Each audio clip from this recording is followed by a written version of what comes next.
पार्वती जी अपने दोनों बेटे के घर छोड़ने पर चिंता में डूबी हुई अपनी बालकोनी में उदास सी बैठी थी और लगातार नीचे खेलते हुए बच्चों को देख रही थी। बच्चों की अटखेलियाँ उनका मन लुभा रही थी। उन बच्चों को उनकी मम्मियाँ संभाल रही थी। कोई बच्चा भाग रहा था, कोई माँ की गोद में नहीं आ रहा था, तो कोई माँ की गोद से उतर ही नहीं रहा था। कोई इधर से उधर उन्हें नचा रहा था। बच्चों की शरारतें और बचपन देखकर उन्हें अपने बेटों की याद आ गई। दोनों में भी कुछ ऐसे ही थे। बड़ा वाला राजू गोद में नहीं आता था और जब से चलना सीखा था खुद ही इधर उधर दौड़ जाता था। उसे लगता था कि मैं चलने लग गया हूँ तो अब मुझे माँ की गोद की ज़रूरत नहीं है। पार्वती जी उसे गोद में लेने को तरस जाती थी। रात को जब वो सोता था तो उसे माँ की गोद चाहिए होती थी। राजू के 2.5 साल बाद छोटे बेटे विकास का जन्म हुआ। विकास राजू के बिल्कुल विपरीत था। वो उनकी गोद से उतरता ही नहीं था। हर समय वो गोद में चिपका रहता था। कभी कभी पार्वती जी को घर का काम करना भी मुश्किल लगता था और उस जमाने में काम वाली बाई भी घरों में ज़्यादा नहीं आती थी। मध्यम वर्गीय परिवार में पत्नियां घर पर ही रहकर घर और बच्चे संभालती थी। इसी में उनका पूरा दिन निकल जाता था। अपने दोनों बेटों की परवरिश वो अपने पति कमलेश के साथ मिलकर कर ही रही थी। दोनों बेटे उनकी आंखों के तारे थे। अपने बेटों पर वो भरपूर प्यार दुलार लुटा रहे थे। कमलेश जी की सरकारी नौकरी थी। इतना तो कमा लेते थे कि घर परिवार अच्छे से चला सके। साथ में अपने माता पिता को भी गांव में पैसे भेजते थे। उन्होंने कह रखा था कि वो दोनों आकर साथ में ही रहे, लेकिन उनके माता पिता को शहर की ज़िंदगी रास नहीं आती थी।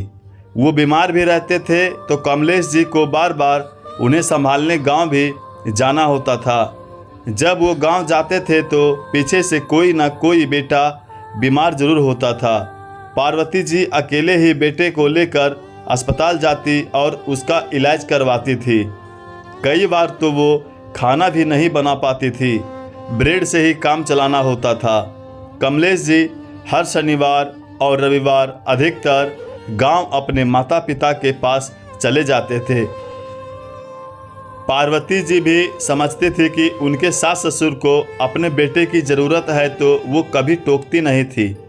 वो अपने दोनों बेटों को पूरा समय देती थी। उन्हें होमवर्क कराना, घुमाने ले जाना, आइसक्रीम खिलाना, बालों को कटवाना, नए कपड़े दिलाना हो या छोटे बड़े काम वो खुद किया करती थी।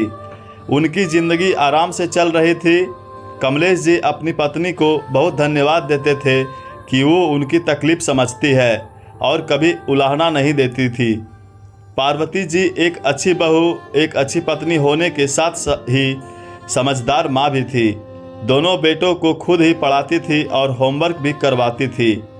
परीक्षाओं के समय उनके साथ रात भर जागती थी क्योंकि उन्हें भी किताबें पढ़ना पसंद था। साथ ही इससे बेटों को भी पढ़ने का उत्साह मिलता था कि पापा ना सही मम्मी तो हमारा ध्यान रखती है।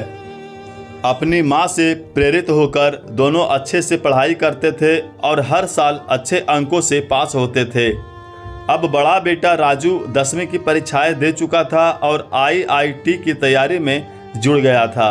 2 साल बाद उसके IIT के पेपर होने वाले थे कि कमलेश जी के पिताजी का देहांत हो गया। उसमें पार्वती जी नहीं गई क्योंकि वो अपने बेटे को पेपर दिलाना चाहती थी। वो उसे अकेला छोड़कर नहीं जा सकती थी।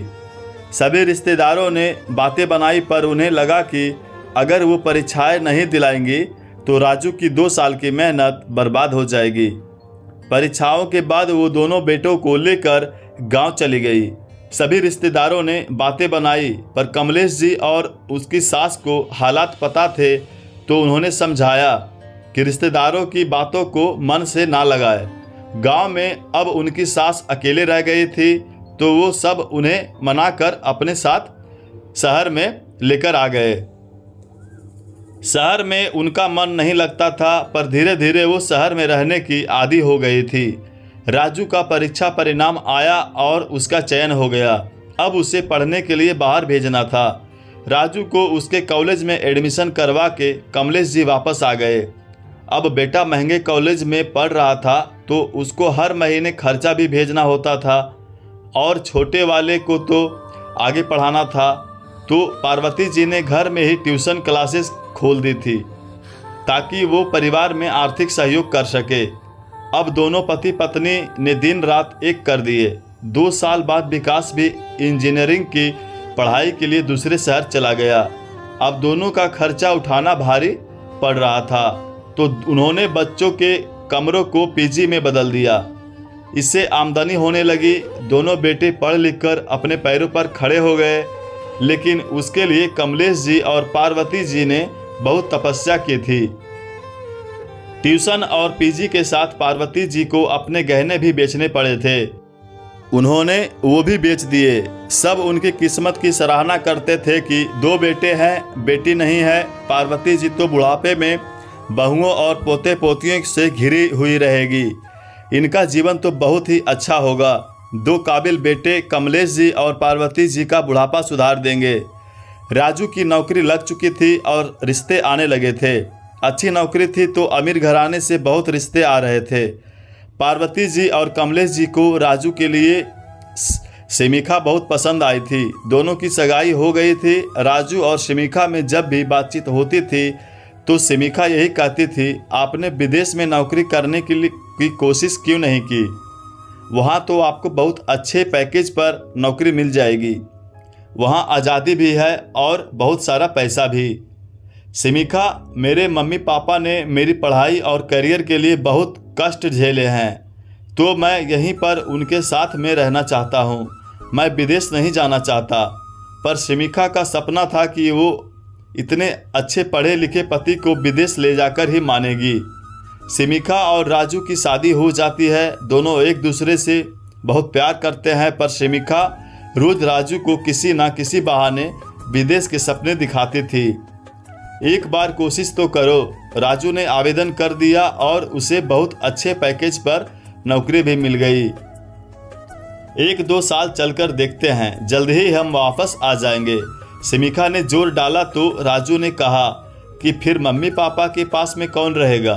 मम्मी पापा के पास विकास भैया हैं। हम 1-2 साल में वापस आ जाएंगे।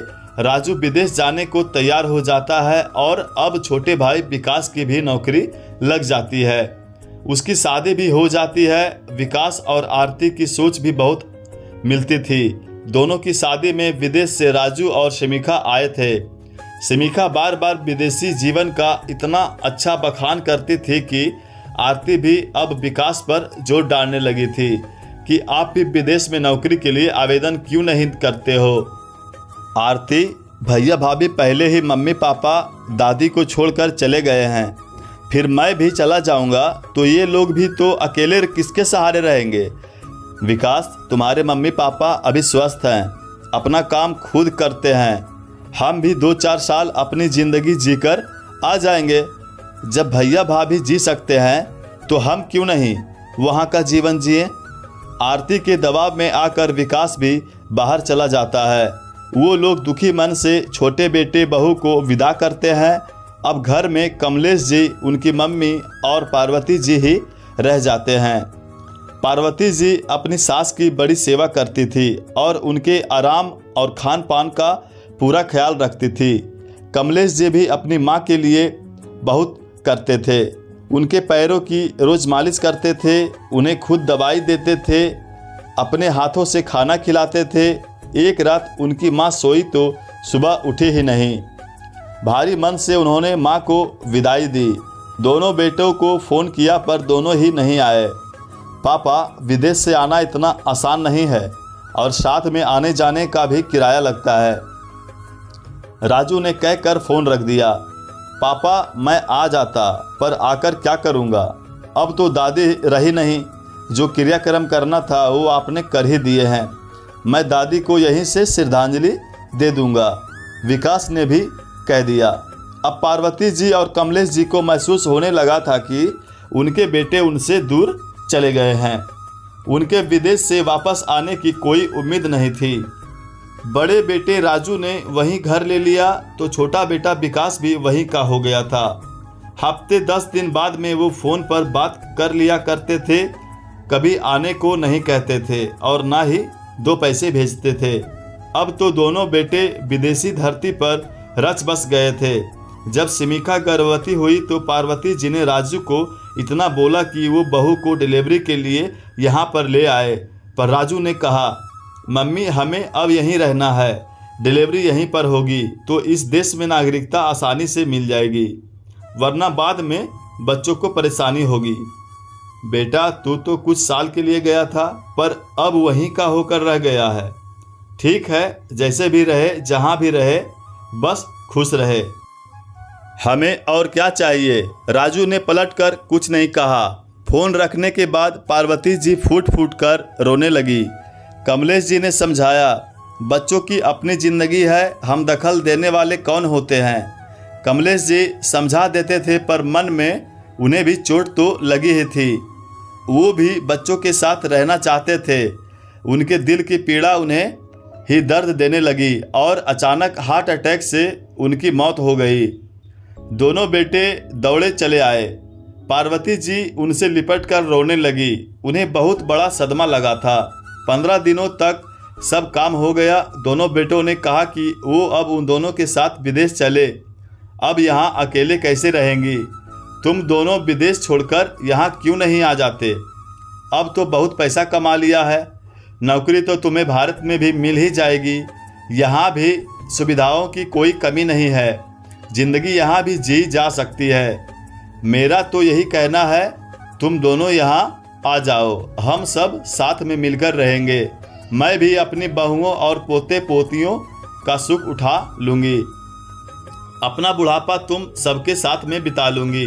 अपनी मम्मी की बातें सुनकर दोनों चुप हो जाते हैं। फिर राजू बोलता है, मम्मी जब दादा दादी गांव में थे तो पापा भी गांव में जाकर तो नहीं रहने लगे थे, नौकरी तो उन्होंने शहर में ही की थी। दादी जी भी तो दादाजी के जाने के बाद शहर रहने आई थी। हम सब गांव में जाकर तो नहीं रहने लग गए थे। हाँ मम्मी, भैया ठीक ही तो कह रहे हैं। हम भी अपनी विदेश की नौकरी छोड़कर यहाँ एकदम से आकर नहीं रह सकते हैं। पापा जैसे गांव में नहीं रह पाए थे, वैसे ही हम भारत में आकर अब नहीं रह पाएंगे। विकास ने राजू का साथ दिया। हाँ बेटा, तुम दोनों के पापा गांव में जाकर नहीं रह पाए थे, इसलिए हर शनिवार और रविवार वहां जाते थे। पर जो नौकरी वो शहर में करते थे, अगर वही नौकरी गांव में होती तो ज़रूर हम सब वहां जाकर रह लेते। पर घर चलाना भी तो ज़रूरी था। तेरे पापा अपनी इतनी सी नौकरी में 2 घर चलाते थे। शहर में हम रहते थे और गांव में अपने मम्मी पापा को पैसे भेजते थे। तुमने अपने पापा को दोस्त बता दिया, पर उनके गुणों पर कभी अमल नहीं किया। उन्होंने अपने पत्नी और बच्चों को भी संभाला और माता पिता की भी बहुत सेवा की थी। उन्होंने सेवा भी की और पैसे भी भेजते थे। तुम दोनों की कंपनी तो भारत में भी है, पर तुम दोनों की पत्नियां यहाँ आकर रहना ही नहीं चाहती है। मैं भी वहाँ आकर तुम लोगों के साथ नहीं रहना चाहती। दादी जी भी अपने ही देश में थी। मैं तुम दोनों की तरह अपना देश छोड़ना नहीं चाहती हूँ। यहीं पर जन्मी तो इसी मिट्टी में भी मिल जाऊंगी। तुम लोग अपने परिवार को लेकर यहाँ से जा सकते हो। मुझे तुम लोगों की ज़रूरत नहीं है। मैं यहाँ अकेले तेरे पापा की यादों के सहारे रह लूँगी। पार्वती जी साथ जाने से इनकार कर देती हैं और कहती हैं, तुम्हें 1 रुपया भी भेजने की ज़रूरत नहीं है। मुझे मेरे पति की पेंशन मिलती है। दोनों बेटे बहू छोड़कर चले जाते हैं। पार्वती जी दूर तक उन्हें देखती रहती है।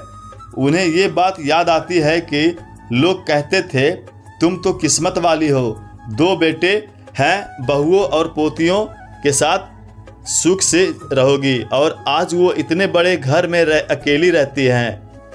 दैनिक काम निपटाने के बाद बालकोनी में आकर बच्चों को खेलते देखते रहती है। अपने बेटों का बचपन याद करती है। अपने पोते पोतियों को तो वो कभी खिला नहीं पाई।